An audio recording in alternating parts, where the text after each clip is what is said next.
In 1998, an elevator ride changed my life. I was on my way to a job interview, and in the elevator with me was Diana Al. She was already an idol to me because of her coverage of wars on TV. And I knew in that elevator, that very moment, that no matter what the job, if I get an offer on that day, I would take it, regardless of how good or bad it was, because I just wanted the opportunity to work with her. I got a job that day, and my boss, Zena Safan, this is Diana and Zena, was also a few years apart from me, and we didn't last at that company. Less than a year later, we parted. Today, Diana is my co-founder at Daraj. And like Zena, she is somebody I go to discuss work, to discuss our children, the crazy ideas we have. We've mentored each other, edited each other, accompanied each other. And like the other amazing women journalists of my career, we were there. We were each other's line of defense. But there was always something missing for this generation of women journalists. In our newsrooms, when power was taken, there was no one. We had no role models to look up to. At the level of the executive management, where the strategies are set, where editorial policies are decided on, there were no women. It was an all-men world. And our world ended together as colleagues and mentors, but there were no role models. In a few years, I will complete 30 years in journalism. Today, as a woman and as a journalist, I'm exactly where I want to be. I'm no longer trying to find this work-life balance. It's my work-life balance.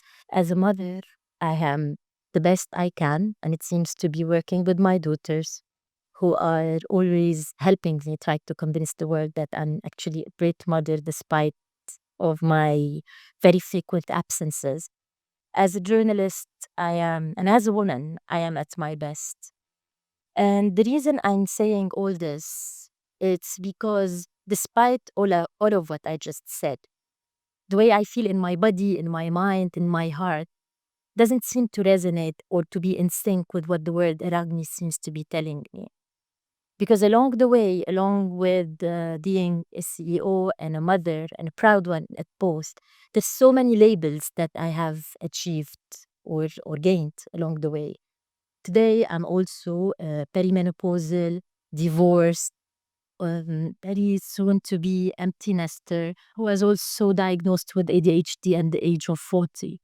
So there's all those labels, and perimenopausal seems to be the one that is the most relevant. And the word invisibility is one that I'm hearing a lot these days. It's like the world is shouting at me as a woman and telling me that after you've worked hard all your life, after you've succeeded, you will not be able to enjoy it because you're going to have to deal with the challenges of the menopause. What I'm finding incredible is the optimization, like how the demonization of the menopause is also exponentially exaggerated, not because of its own challenges, which are in a lot of ways just a continuation of the hormonal journey of a woman with her in her life, but also because of the overglorification of the previous stages of our lives. First as young women, and later as during the stage of motherhood. And we know from experience it really was not that great. I mean, being a mother is great, but the act of delivery is not. It's kind of awful, and it really never is.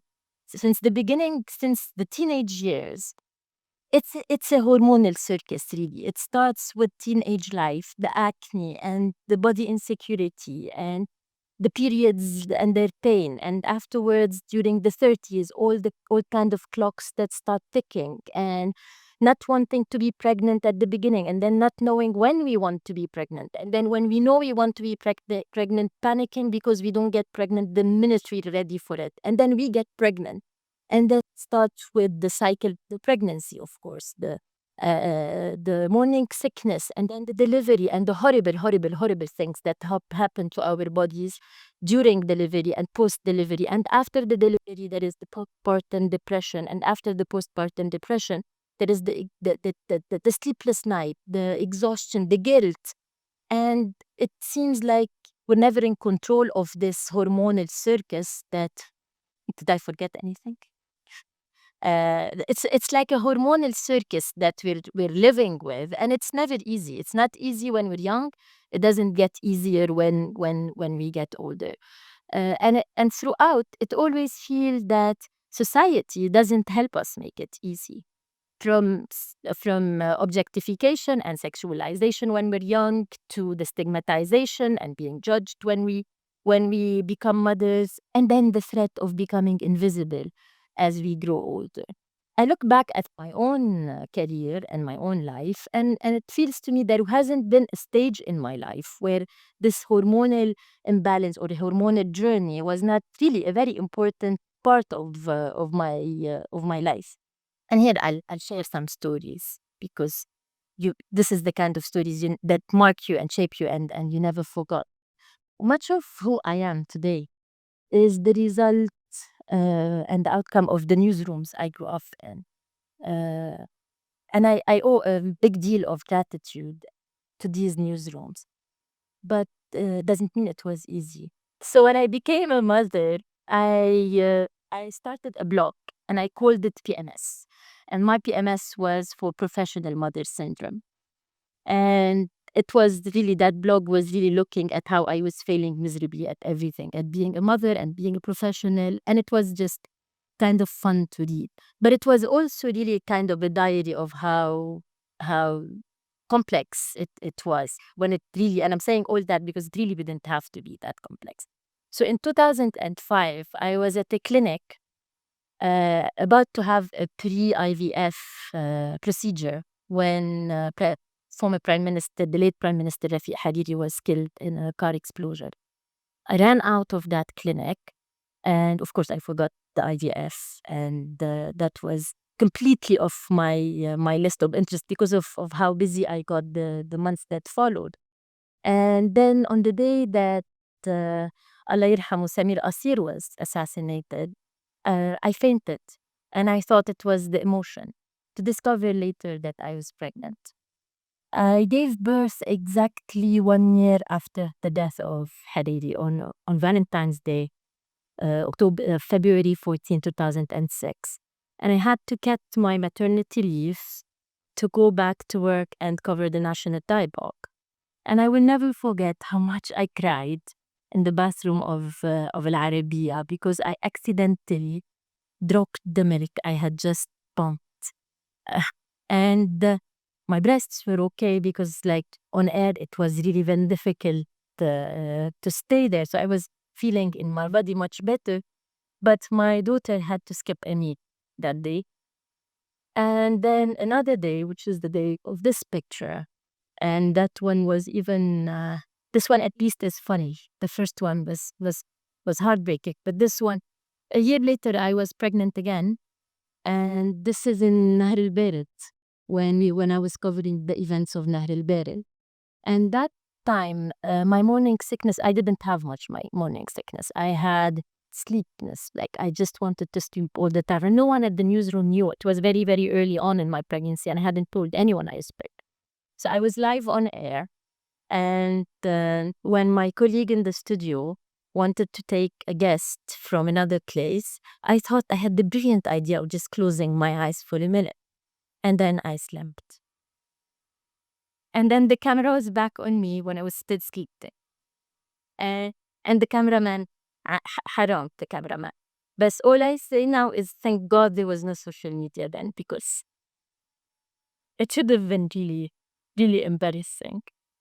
That period of my life was a complete mess. And to be perfectly honest, I loved it. But there was also another emotion that overtook everything else, and it was guilt. It was guilt because regardless of how I was feeling about my being a mother and how much I was enjoying motherhood, it also had to do with my passion to my work was viewed as an act of selfishness, first by society and eventually a little bit by myself too. And I was convinced that in order to be a good journalist, I had to be just that, a journalist. I couldn't be a mother and a journalist. And as most certainly also, I couldn't be a woman and a journalist. It had to be just a journalist. So I did everything to be that journalist and nothing else. And when I failed, I lied. And my favorite lie, one of my favorite lie, I lied a lot actually. But my favorite lie is how I saved the name of our nanny at the time, Mary, under the name of our then Prime Minister. I wrote it in capital letters so I could recognize the difference. And this way, when Mary was calling, I would just pick up the phone and say, "Thank you for calling back, Mr. Prime Minister," and then excuse myself out of the room and see what was happening at home and answer to the needs of the household without feeling shame about it. And another time that I lied and I really loved it because it felt like I was winning against the system. It was my small wins, but I was bluffing the whole world. And it really made me feel great at the time. Oh, that's the previous one that I forgot. That's the ADHD, by the way. Okay. So this is also a picture from another big lie. And that was, I mean, the first recital of the daycare of my daughter was the same day coincided with the election of President Michel Sleiman. And I had to be on air on top of every hour. And I was on air on top of every hour. But what no one knew is that when I wasn't on air, I was in the daycare, across the street, listening to the recital. And no one knows that if it weren't for Hussein, the fixer I hired for the day, and his motorbike, I wouldn't have made it to the daycare. And, but I did. I made it to the daycare and I managed because that's what women and mothers do. But I mean, I wanted to be the best mom I could be, but at the same time, I had to make everyone forget that I'm also a mom. So it was very important to me that I be recognized as the best journalist I could be. Even when it was worsted, even if I make jokes about it now, it was not easy. Adaptability and compromise were tools I really needed to survive the newsrooms. And I really, really think these are things that made it much more difficult for my generation of journalists. And I really think these are things that we can change for the next generation of journalists. And how we do that, I am genuinely convinced that by helping more women make it to the executive level. I know it from experience because I know that in our newsroom at Darar, having two co-founders who are women in leadership position at the executive level has made a difference. 50% of our newsroom at least is in 50% of managerial positions in our newsroom. A small newsroom, but a newsroom nonetheless. 50% of the managerial positions are held by women. And this has reflected a lot on our policies and also on our content. The strong investigative journalism holding power into account that you're very proud of is also at the same time is not less important than our coverage of gender issues, which constitutes 35% of our content, which, believe it or not, continues to be very, very far from what the situation is in the mainstream media. I'm not suggesting that helping women to the top, to the executive level, will fix all the problems of modern journalism. That there is a lot of serious problem in our industry now. But I am saying that with the rise of populism, with how it is impacting the life of marginalized demographics, women included, bridging the gap at the level of women representation at the higher level is something that can help at least some of the problem.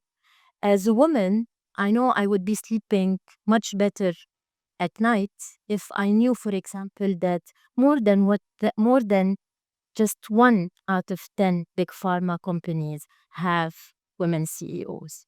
And I will be definitely happy if I hear that in the field of research of longevity, for example, not 99% of research is being focused on male and on men well-being, and some more attention is being given to women's health.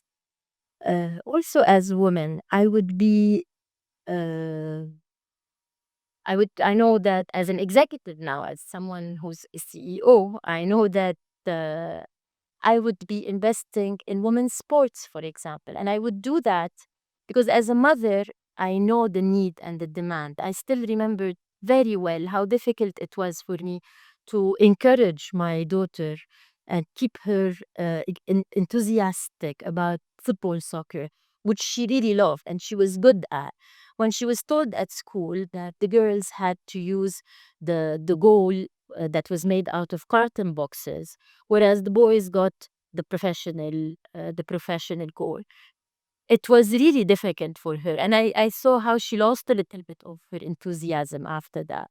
But I say that also as an executive because if I look at the statistics from the women's sport industry, I know that it is one of the fastest growing industries that has reached a market value of $1 billion last year, over the last 3 years, with a growth of 300%.